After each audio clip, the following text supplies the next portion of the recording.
Hey friends, welcome to the channel. तो अभी time हो रहा है 6:45 और अब जनवरी अटैम्प में बचे हैं सिर्फ 50 डेज। और जिनका अभी तक कुछ नहीं हो रखा है या 30 to 20% भी सिलेबस हो रखा है, वो अब वन शॉट से कर रहे होंगे मेरे जैसा।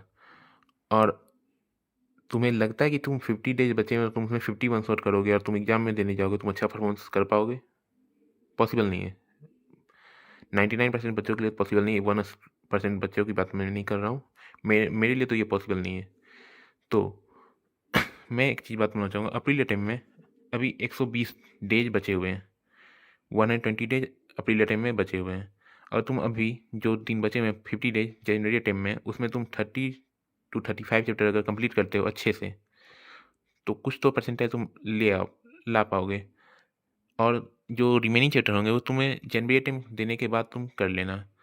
तो इससे तुम्हारे पास टाइम बचेगा। नहीं तो अगर तुम अभी 50 चैप्टर कर भी लेते हो, फिर वही चैप्टर तुम्हें जनवरी अटैम्प के बाद भी करना होगा, कि तुम अभी 50 चैप्टर अच्छे से कर ही नहीं पाओगे। 30 to 35 चैप्टर इतने दिनों में पॉसिबल है, लेकिन 50 चैप्टर पॉसिबल नहीं है। तो जितना प्रिपेयर करो अच्छे से प्रिपेयर करो, वरना सिर्फ चैप्टर नंबर्स रहेंगे, सिर्फ नोट्स में रहेंगे, तो वो फ़ायदे नहीं है। तो इसीलिए मैं बोलना चाहूँगा तुम अप्रैल अटैम्प के लिए अर्ली स्टार्ट कर दो और 30 to 35 चैप्टर करो। मैं भी वही करूँगा। और उसके बाद जनवरी अटैम्प के बाद जो बचेगा उससे पूरा कर लेना मंजिल से ही।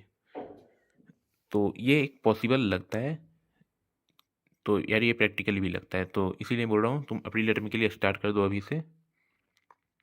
और 30 to 35 चैप्टर कंप्लीट करने की कोशिश करो। 35 चैप्टर तो कंप्लीट कर लेना कम से कम।